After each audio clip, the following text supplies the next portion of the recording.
I'm here from Blackpool Better Start, and first of all, I'm just going to give a really quick overview about Blackpool Better Start.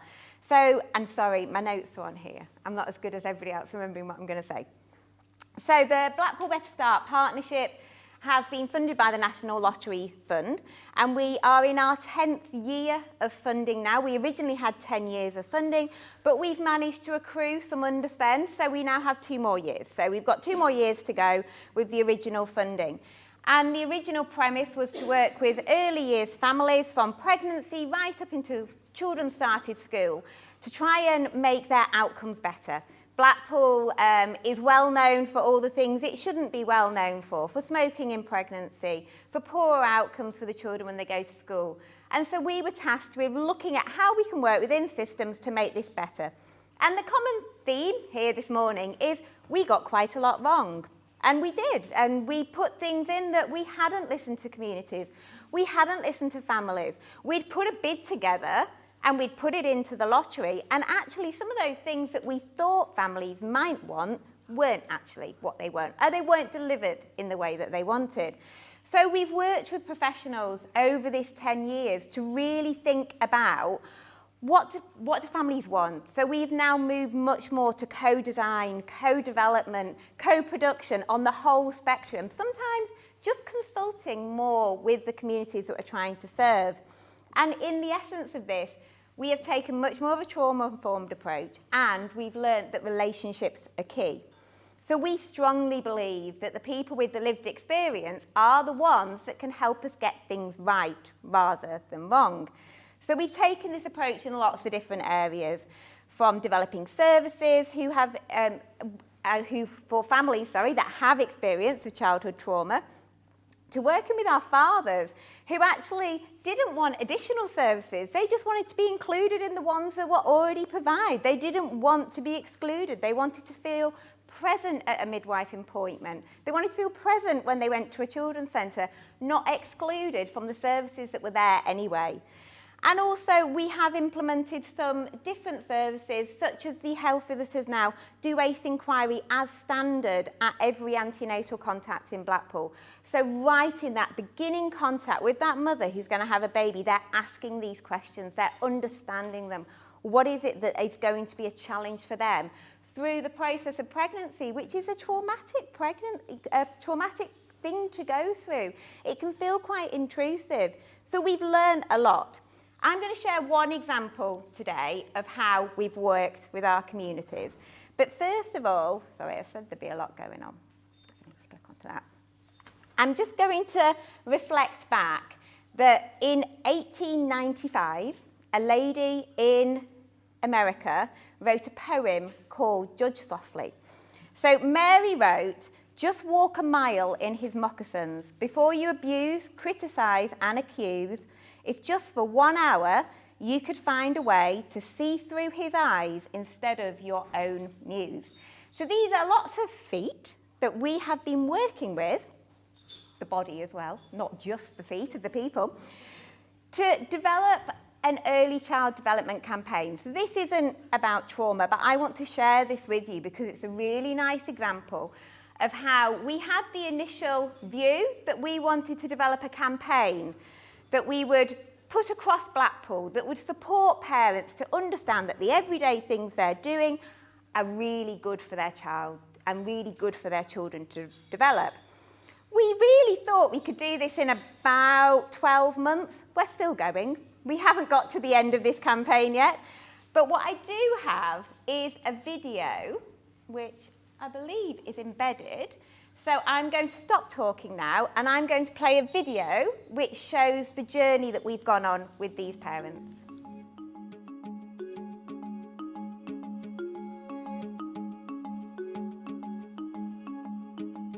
Blackpool Better Start is trying to support local families when you're trying to juggle all of the kind of load of daily life, parenting babies and very small children when possibly you've not had a great experience of being parented yourself. People don't always want to ask for help. So we're trying to find ways to break down those barriers that exist between communities and services. When I pitched the idea to the comms team here about co-producing a campaign, the anxiety was palpable.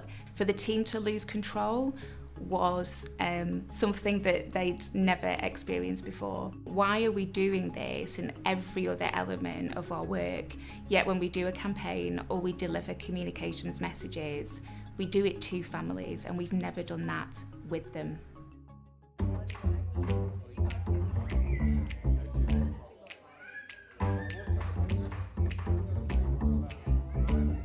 I think that the parents were probably, understandably, a little bit suspicious of the process when we started. And I think in the first session we probably saw a bit of nervousness about being involved. That initial scepticism that may have been there disappeared really quickly. It was fairly obvious to them that we were taking this seriously, that we wanted to live in their shoes, we wanted to understand how it felt. We can only find that out by talking to people and understanding it from their experience.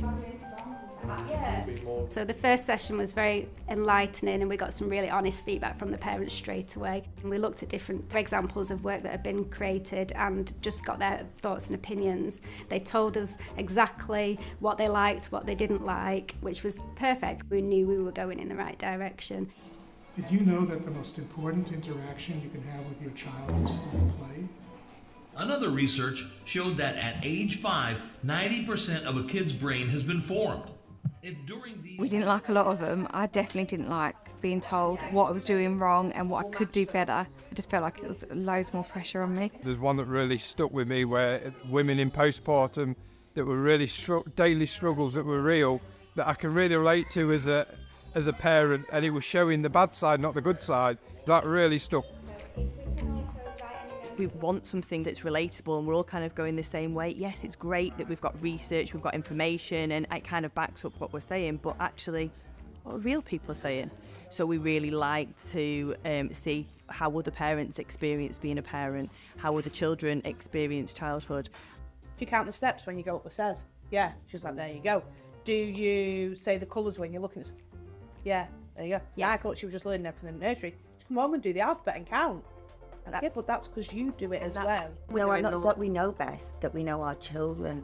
But we get it. We get it. And you're not alone, yeah. I think parents understand parents no matter what the situation. So we're not alone, we get it. In the media, parents are, you are either getting it right or you're getting it wrong. There's no in between, there's no context. And it's always how people perceive the perfect family to be, perfect interactions to be, and life is not like that. There's always this ideal of what it's like to be a mum or be a dad and how we should be raising our children. And actually, that can look very different from family to family. So I'm part of the co-production team at Blackpool Council. In this process, I'm bringing the fact that I am a mum, but I have got children with SEND needs. So it's extremely different to raising a neurotypical child to raising a child with additional needs. So it can feel really isolating. So I'm hoping that today I'm bringing that across, that people will realise there's more than one way to parent. In the first session, what we were trying to achieve was to understand a bit about what the families knew already about early child development. It was fascinating because what we showed them provoked quite a strong response. It was immediate that they didn't like to hear from professionals, they weren't interested in hearing from professors. What they actually wanted to hear was from parents. They wanted to be represented, they wanted to feel like they could relate to the people that were giving the messages. So even from that first day, a brief was beginning to form, which was fantastic. We needed headlines, we needed straplines, we needed that powerful message to come across. We struggled in that in-between session to work out what that was. We knew that that's what we had to work out next. What straplines resonated, what made them feel validated. So we pulled together a whole range of those to then present in session 3. The first activity we looked at wording, so we ripped a few bits apart and we decided we didn't like certain words. It was how we could say that in a more relatable way and that people didn't feel judged. See, do you know what really would appeal to me is something like, it's okay You're teaching them without even knowing. Lisa just said, instead of brain building, we could have a learning moment. But there's got to be another way of saying brain building without it being learning. What is that? Every moment is a moment to develop. Getting them to do post-it notes with their ideas, getting them to use just literally coloured pens and getting creative from that point of view. But then also to have a go at creating storyboards themselves. It's something I don't think they've perhaps done before, but they really embraced it and had a real good go. It needs to show like the tantrums of the hungry, so maybe at feeding time, the hungry, the tantrums, you put a piece of food down, they eat and they're happy. A really exhausted parent just sitting in a really chaos, messy house with a blanket covering their kid watching TV. What they think they're doing is nothing. They're probably feeling like, you know, I'm exhausted, I'm tired, but actually what they're doing is building a safe space. I want people to realise what they're doing when they're talking to their kids, when they're smiling at their babies. That impact is growing. We're growing these little humans that are going to feel empowered and safe and loved.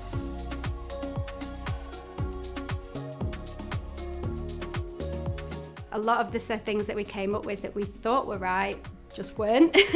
And we got that answer straight away, which was really good as well. And I think unless you're hearing it from the parent, you don't always get it. And as soon as they said it, we're like, yes, we understand that. Being able to cross the things off that we knew weren't right was just as valuable as the insight we got. A really key moment for me was when one of the parents came over and was talking about what they wanted for the campaign, and she used the words, "I want to empower parents," and that was fantastic. It felt like her campaign. She wasn't telling us what we should do, it was, "I want this." It was a great moment for me of realising just how much everybody felt that this was their project. We've created some concepts that I think hopefully will... No. And we've got 4 different ideas, so there's a lot to take in here. We want to give you as many options as possible so you can think, I like that bit and I like that bit, and then maybe that's the way, you know, it'll work out in the end. Okay, number 1. We revealed the boards and the reactions were amazing. They just seemed so happy that we were on the right lines, and I was so happy that we were on the right lines. The first couple of ideas, they were really resonating and they related to everything that was on there. They liked the humour side of it, which was really powerful. To see that they smiled or laughed or resonated with the advert was just magical, I thought. I thought it was amazing that we'd done it and we'd got there. Can you picture this around town? Can you picture this on a bus or in a poster? Do you think the headline is strong enough to just make someone stop and look and see? Yeah. I feel really listened to with these. Oh, thank you. Don't you? Yeah, and I love these. Yeah, they're fantastic. I would absolutely recommend this process to anybody because you learn so much. We're all guilty of going into things thinking, well, we're the experts, we know more about this. But actually, unless you really understand your audience, you're not going to be able to create something that's going to have impact. It's good having parents doing parenting adverts. It makes real sense to come from the source. It's been really fun. I think it's a new way forward of how every campaign should be written, I suppose. It's been amazing working with other mums and parents in this space. It's been really good knowing that we're all in it together. Sometimes we win at parenting and sometimes we don't, and that's okay. I think it's really important that the views of the community, the views of mums, the views of dads are taken into account when they're doing promotional stuff. It's definitely helped strengthen the relationship we have with our community because they've believed us, they've believed that we've been wanting to create something that will have impact with families like them. Obviously, we hope that more projects like this will come out, but also that more parents will engage with us and give their opinion, because it is important that we get their views and can use that in campaigns to come as well. To see now the parents and the way that they have articulated themselves has been wonderful to see. But I think what I've also noticed is real transformation in the team. And that's where we will see this then happen again and again, because the team have transformed themselves. And that will mean that this team here, and also we can share this with others, we'll work in this way going forward, and that's where the legacy of this work will have the most impact.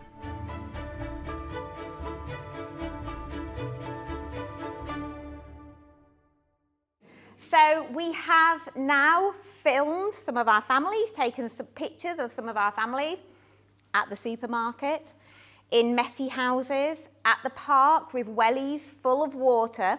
And we are hoping that if the families, again, like the concepts when we take these back to them in the next few weeks, so on the 14th of November at our conference, which is a virtual conference that's in the morning, I will ask for the Eventbrite link to be circulated. It's not actually out just yet. I think it'll be out this week, next week.